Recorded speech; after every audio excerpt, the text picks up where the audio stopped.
तांत्रिक महाराज की बात सुनने के बाद ये सभी अपने अपने घरों को वापस पहुंच गए थे। मेघना बेड पर लेटी सोच में डूबी थी। क्या हो यार, तू इतना क्यों सोच रही है? ये दमयंती आखिर थी कौन? हमें तो लगता है कि उसका महाराज से मिलना कोई संयोग नहीं था, बल्कि इसके पीछे उसकी कोई साजिश थी।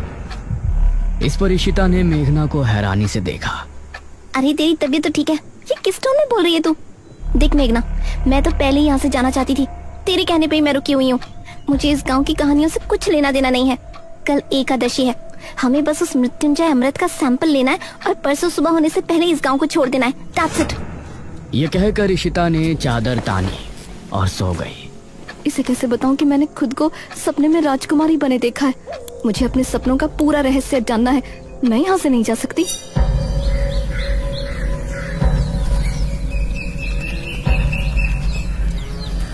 अगले दिन इशिता और मेघना आपस में बातें कर रही थी। आज रात को ठीक 9 बजे हम इस घर से निकल जाएंगे, ठीक है? यार मुझे इस तरह बिना कुछ बताए जाना ठीक नहीं लग रहा। हमें सबको बता देना चाहिए कि हम यहाँ पर मृत्युंजय अमृत के लिए आए हैं। तभी दरवाजे पर दस्तक हुई।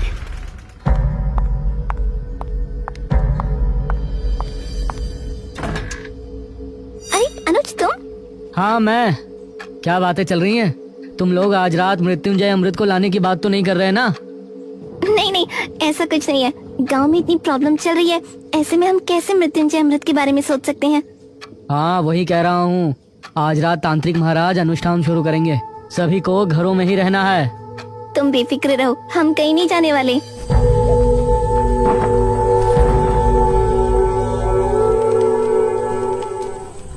रात होने पर तांत्रिक महाराज ने अनुष्ठान की तैयारी शुरू की। उनके साथ किले में मुखिया और गांव के 2 आदमी मौजूद थे। वहीं अनुज और उसकी माँ हवेली पर अपने कमरे में बैठे थे। माँ, मेघना और इशिता को भी यहाँ बुला लूं? कहीं उन दोनों को डर लग रहा हो। इस पर ठकुराइन ने अनुज को घूर कर देखा। मैं सब समझ रही हूँ, तुम उस शहरी लड़की पर लट्टू हो रहे हो। माँ, बस वो जहाँ है उसे वहीं रहने दो, न जाने कब यहाँ से जाएगी। मेरा बस चले तो मैं अभी उसे इस घर से निकाल दूं। उस समय इशिता और मेघना घर के पिछले दरवाजे से निकल रही थी।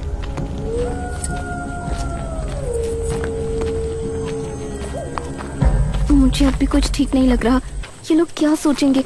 हम दोनों बस यहाँ मृत्युंजय अमृत चुराने के लिए आए थे। मेघना क्या हो गया यार तुझे? हमारी जॉब, हमारा फ्यूचर खतरे में है।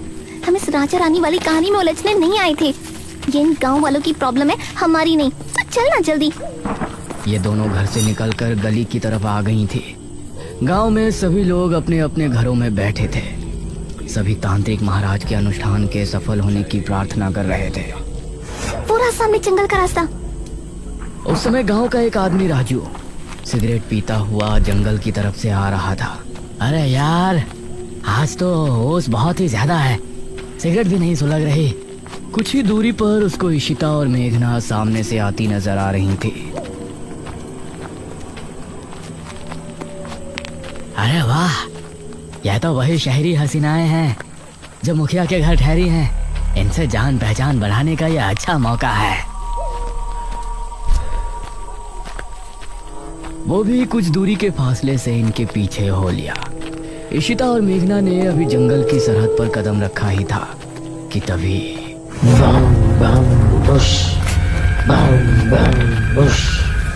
इसे सुनकर ये दोनों चौंक पड़ी। अरे ये तो वही आवाजें हैं, निशिर मोलो। और राजू भी इस आवाज को सुनकर डर गया। हे भगवान, निशिर मोलो। राजू का दिल दहल उठा। उसने पाया कि वह आवाज ठीक उसके पीछे से आ रही है। उसने जैसे ही पलट कर देखा तो निशिर मोलो ठीक उसके सामने थे। एक पल को राजू की सांसें मानो रुक सी गई। तभी ताबूत अपने आप खुल गया। उससे 2 भयानक हाथ निकले जिन्होंने राजू को ताबूत के अंदर खींच लिया। राजू की चीख सुनकर इशिता और मेघना दोनों ही बेहद डर गईं। मैंने पहले ही कहा था ना, आज जंगल जाना ठीक नहीं होगा। यार बहस मत कर, जल्दी चल, हम वापस घर चलते हैं। इस तरफ तांत्रिक महाराज अनुष्ठान को शुरू कर चुके थे।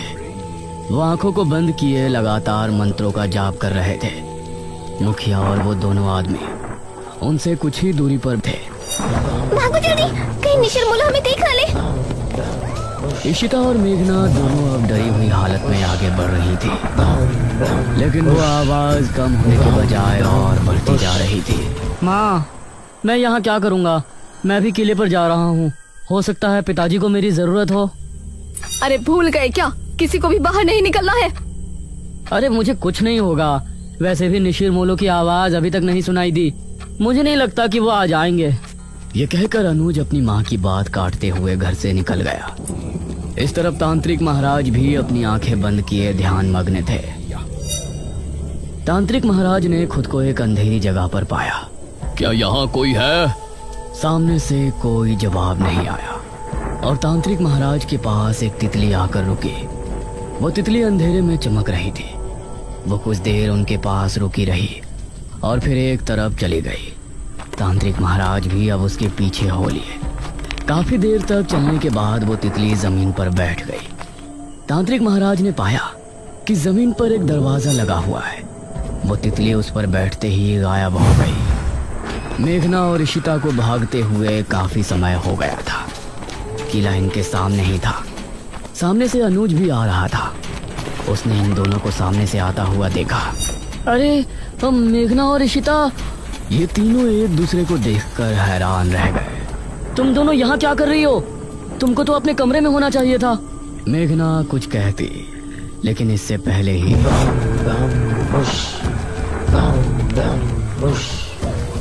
ये क्या? निशिर मोलो आ गए। निशिर मोलो की आवाज सुनते ही ये तीनों बुरी तरह डर गए और अब किले के अंदर भी उनकी आवाज पहुंच रही थी। डरो नहीं, तांत्रिक महाराज ने पहले ही कहा था कि निशिर मोलो यहाँ जरूर आएंगे, लेकिन हमें डरने की जरूरत नहीं है। जब तक हम अपने घरों में हैं, वो हमें कोई नुकसान नहीं पहुंचा सकते। चलो हम भी किले के अंदर चलते हैं। और ये तीनों किले के अंदर पहुंचे। अरे तुम तीनों यहाँ क्या कर रहे हो? वो कुछ नहीं पिताजी। क्या मतलब कुछ नहीं? हमने कहा था ना कि आज की रात बाहर नहीं निकलना। तभी तांत्रिक महाराज ने एक लंबी सांस भरी और अपनी आंखें खोली। ये सभी उन्हें गौर से देखने लगे।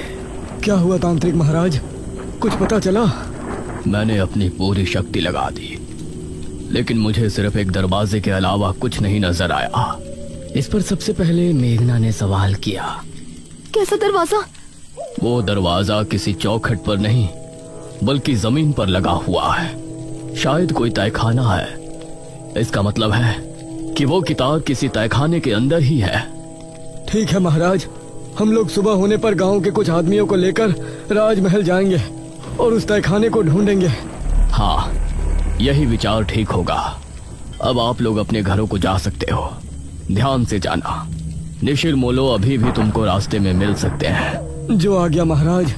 मुखिया अनुज और इन तीनों के साथ घर की तरफ रवाना हो गया और बाकी सभी गांव वाले भी अपने अपने घरों को चले गए। अनुज, तुमने बताया नहीं कि तुम तीनों यहाँ क्यों आए थे? वो पिताजी, मुझे आपकी चिंता हो रही थी और इन दोनों को भी ना जाने क्यों घर पर डर लग रहा था। इसीलिए ये भी मेरे साथ चली आई।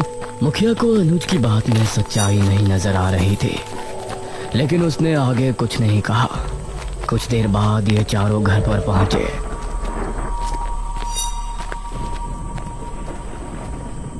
अब तुम लोग जाकर अपने अपने कमरों में चुपचाप सो जाओ।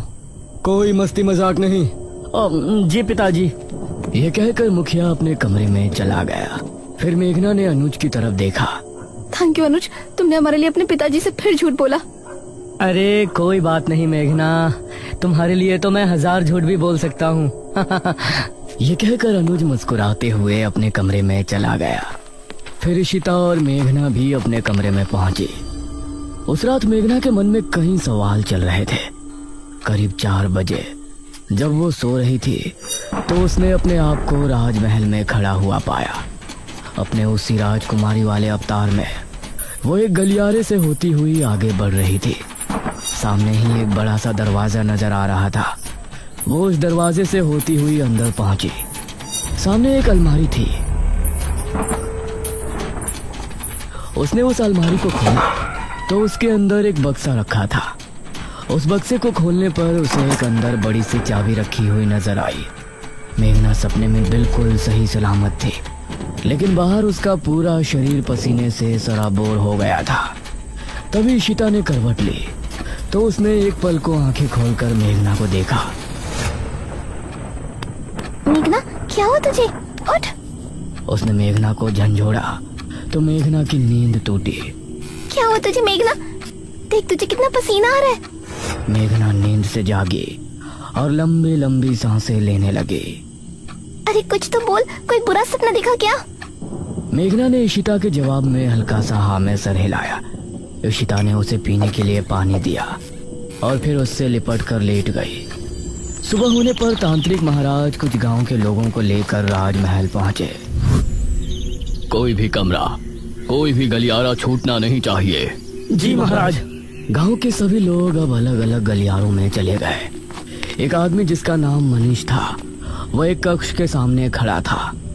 उसने जैसे ही दरवाजा खोला तो कई चमगादड़ तेज शोर करते हुए वहां से निकल गए। उसने खुद को संभाला और कमरे के अंदर दाखिल हुआ। हे भगवान, कितना बड़ा कमरा है। तभी उसे भारी कदमों की आहट सुनाई देने लगी। उसने सामने देखा कि वही लबादे वाला आदमी उसके सामने खड़ा है। मनीष उसको देखकर दरवाजे की तरफ भागा, लेकिन दरवाजा अपने आप ही बंद हो गया। तभी वो लबादे वाला आदमी तेजी से उसके करीब पहुंचा और उसने कसकर मनीष का गला पकड़ लिया। मनीष की चीख महल की दीवारों में ही सिमट कर रह गई। गांव के लोगों ने राजमहल की अच्छे से तलाशी ली, लेकिन राजमहल इतना बड़ा था कि अपना पूरा दिन लगाने के बाद भी वो आधे राजमहल की छानबीन भी नहीं कर पाए थे। तांत्रिक महाराज, अब तो रात होने वाली है, अभी तक उस तहखाने का कुछ पता नहीं चला। उसको ढूंढना इतना भी आसान नहीं है जितना हमने सोचा है। मुखिया जी, हम रात में यहाँ नहीं रुक सकते। अवश्य, हम सभी यहाँ से निकलते हैं। सुबह होने पर फिर से आएंगे। ये सभी राजमहल से निकल ही रहे थे, तभी सामने से इनको मेघना आती हुई नजर आई। अरे बेटी मेघना, तुम यहाँ? जी अंकल। तुम यहाँ क्यों आई हो पुत्री? मुझे लगता है कि मैं उस तहखाने तक आपको लेकर जा सकती हूँ। ये कैसे हो सकता है? इस पर तांत्रिक महाराज ने मुखिया को हाथ के इशारे से चुप कर दिया। तुमको ऐसा लगता है तो ठीक है, बताओ कहाँ है वो तहखाना? अब मेघना आगे आगे चल रही थी और सभी उसके पीछे थे। वो एक गलियारे से होती हुई आगे बढ़ रही थी। सामने ही एक बड़ा सा दरवाजा नजर आ रहा था। वो उस दरवाजे से होती हुई अंदर पहुंची और ये सब भी उसके पीछे अंदर पहुंचे। सामने एक अलमारी थी। उसने उस अलमारी को खोला तो उसके अंदर एक बक्सा रखा था। उस बक्से को खोलने पर उसे अंदर एक बड़ी सी चाबी रखी हुई नजर आई, जिसे देखकर ये सभी हैरान रह गए। हे भगवान! मेघना ने बिना कुछ बोले चाबी को उठाया और फिर से आगे बढ़ी। सामने एक और दरवाजा था। मेघना उससे होते हुए सभी को अपने साथ अंदर ले गई। उस अंधेरे कमरे में सभी को जमीन पर एक दरवाजा नजर आया, जिसे देखकर सभी की हैरानी का ठिकाना नहीं था। यही है वो दरवाजा जो हमने हमारी दिव्य दृष्टि से देखा था। उस दरवाजे पर एक छेद था। मेघना ने उस छेद के अंदर चाबी लगाकर 3 बार घुमाया। अब इसे उठाकर देखो। तांत्रिक महाराज के कहने पर 2 आदमियों ने दरवाजे को उठाकर देखा तो वह आसानी से उठ गया। दूसरी तरफ अनुज और इशिता घर पर मौजूद थे। अनुज, मेघना कमरे में नहीं है। क्या मतलब? कहाँ गई अब वो? मुझसे तो टॉयलेट की बोल के गई थी, अब देखा तो वहाँ भी नहीं है। यह सुनकर अनुज हैरान रह गया। इस तरफ राजमहल में ये सभी तहखाने के अंदर पहुंचे। वहाँ एक शीशे के बक्से में एक किताब रखी हुई नजर आई। हाँ, यही है बेरमपुर पुराण। सभी किताब को देखकर खुश भी थे और हैरान भी। पुत्री, इसे उठाओ और फिर हम किले पर चलते हैं। मेघना ने जैसे ही किताब को बक्से से उठाया तो अजीब सा शोर उत्पन्न हुआ। यह कैसी आवाज है? तभी तहखाने के हर एक कोने से बिच्छू निकलकर इनकी तरफ आने लगे। सभी निकलो यहाँ से, जल्दी। अब ये सभी तेजी से ऊपर की तरफ भागे, लेकिन एक आदमी को बिच्छुओं ने सीढ़ियों पर ही अपने चपेट में ले लिया। उस आदमी को एक ही पल में बिच्छुओं ने कंकाल में बदल दिया। बाकी सभी लोग डरी हुई हालत में महल के मुख्य द्वार की तरफ भागे। मेघना सबसे आगे भाग रही थी। दरवाजे से होते हुए ये महल से बाहर निकलने में कामयाब हो गए, लेकिन ठीक दरवाजे पर जो आदमी सबसे पीछे था उसको भी बिच्छुओं ने अपनी चपेट में ले लिया। और उस आदमी की चीख पूरे राजमहल में गूंज गई। इन लोगों ने अब अपने कदमों को रोका नहीं और किले में पहुंचकर अपनी सांस तोड़ी। तांत्रिक महाराज ने मेघना को गौर से देखा। पुत्री, इस किताब के बारे में तुमको कैसे पता चली? उस समय अनुज और इशिता भी वहां पहुंचे। अब ये सभी मेघना की तरफ ही देख रहे थे, लेकिन मेघना की नजर उस किताब पर थी जिससे कई रहस्यों का खुलासा होने वाला था। तो दोस्तों, कैसी लगी आपको ये कहानी? अपना फीडबैक हमें कमेंट बॉक्स में जरूर लिखकर बताएं। और अगर आपने अब तक हमारे चैनल को सब्सक्राइब नहीं किया है तो जल्दी से कीजिए, क्योंकि आगे क्या होने वाला है वो सबसे पहले आप तक पहुंचता रहेगा नोटिफिकेशन के जरिए। और हाँ, बेल आइकन को दबाना मत भूलना, ताकि आप एक भी सस्पेंस या हॉरर अपडेट मिस ना कर पाएं।